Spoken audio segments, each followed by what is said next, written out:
The Jesus predictions are very important because we know the time that they were spoken and we know the time that they were fulfilled. The Jesus predictions today on Hot Topics.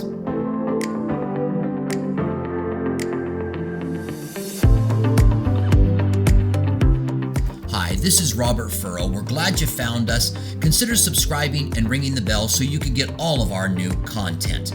The comment section is open below. We would love to hear from you.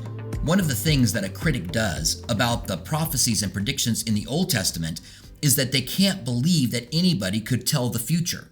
So they try to date the Bible before the time of these events. Even though there is evidence in archaeology and evidence in history that these things were actual history taking place, not something that somebody made up during the Babylonian captivity. We have the Sennacherib cylinder and the Moabite stone that tell the same stories as the Bible does from the time of the kings, telling us that these things were actual events. But one of their criticism is that the Bible only knows the future because they wrote it afterwards and pretended that it was written before. We know when the New Testament was written. When I began teaching 35 years ago, there were people who said that the New Testament wasn't written until 200 or 300 years after the time of Christ. Since then, that number has been pushed way back. In fact, there may be an outlier out there as far as a scholar who would say that it wasn't written in the first century, but the vast majority of scholars agree that the New Testament was written in the middle of the first century. There's 3 reasons that we know this. First of all, we look at the oldest manuscripts, and we see the style of writing, and it is the style that comes from the middle of the first century. Also, we can look at the type of Greek that is used. And again, it's the type of Greek that comes from the middle of the first century. And that's very important because they date all kinds of manuscripts with this evidence. And you can't say other manuscripts are dated correctly, but the Bible's not dated correctly when you're using the same formula. So second, there were early church fathers that were alive in the first century and that had connections with the apostles, and they wrote and quoted the scriptures. This is very important, for people try to date it past their lifetimes when these guys were around and wrote about them. The first one is Clement of Rome, and he was a disciple of John, and he wrote to the church in Corinth, and he quoted scriptures. The second is Ignatius of Antioch, and he wrote and quoted even more than Clement of Rome did. By the way, Clement of Rome was a contemporary of Jesus. That's how far back these things go. The next is POLYCARP of SMYRNA, and all of these guys put together and then are supported by other writings that quote them and other writings that quote them. And so all of these put together with the archaeological evidence from these guys and the manuscripts that they wrote help us to trace it all the way back to that time. The third is archaeology discoveries. There's been so many archaeological discoveries around Asia Minor, which is modern-day Turkey, and other places that support the scriptures so that we are confident that the New Testament was written sometime in the middle of the first century. That's somewhere between 40 AD to 65 AD. I have 4 predictions from Jesus that I want to cover. There were more that Jesus gave, but I just want to cover these 4 and it'll give you an idea.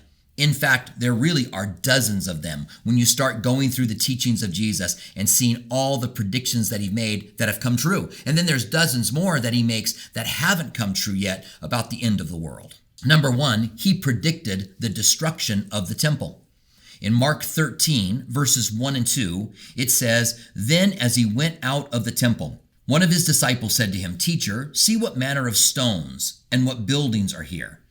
And Jesus answered and said to him, 'Do you see these great buildings? Not one stone shall be left upon another that shall not be thrown down.'"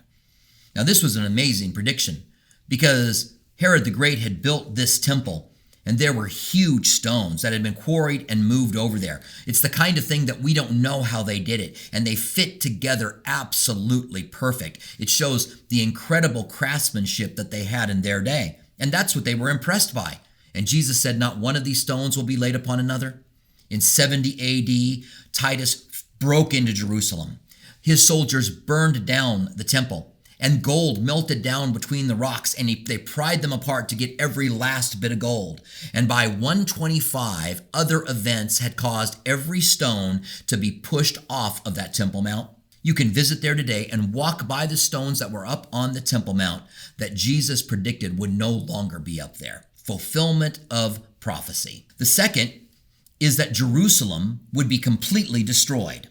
In fact, he gives a lot of details. In Luke 19:41, he says, "Now as he drew near, he saw the city and wept over it, saying, if you had known, you especially, even your day, the things that make for your peace, but now they are hidden from your eyes.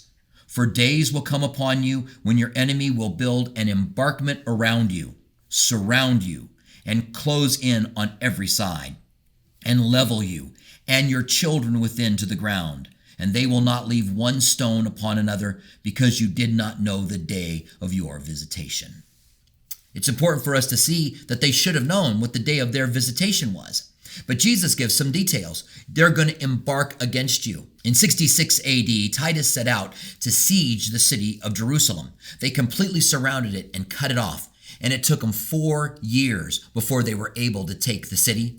The soldiers were so frustrated that when they rushed into the city, and Josephus, the historian, was an eyewitness of these things, Josephus wrote that the destruction was so complete that it didn't look like anyone had lived there.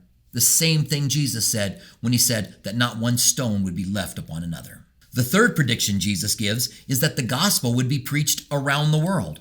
In Matthew 24:14, he says, "And the gospel of the kingdom will be preached to all of the world as a witness to all nations, and then the end will come." Who would have known that this little itinerant preacher with a band of 12 men from a small region of the Galilee would be preached all around the world? Here we are on the other side of the world from Israel, at least most of us, and the gospel has been preached. In fact, I believe that this passage has been fulfilled. Jesus could come back at any time. In the 20th century alone, the gospel was preached all around the world, and today it continues. The fourth is that a woman would be honored throughout history, everywhere that the gospel would be preached. And the narrative is found in John chapter 12, verses 1 through 11, where Mary, the sister of Martha and Lazarus, takes a pound of costly spikenard, which would be very expensive, upwards between $15,000 and $25,000. And she anoints the feet of Jesus, and she wipes it with her hair. And Judas, he rebukes her. This could have been sold and given to the poor. The Bible tells us that Judas used to steal from the purse, and he was the treasurer. And that's why he was upset. And so Jesus says, leave her alone. What she has done, she's done for my burial. This is the only anointing that Jesus got. His body was hastily taken down from the cross and then wrapped up by Joseph of Arimathea and Nicodemus and hastily put into a new tomb. The Sunday morning that they brought all of the spices to anoint the body, they found that Jesus was already risen from the dead.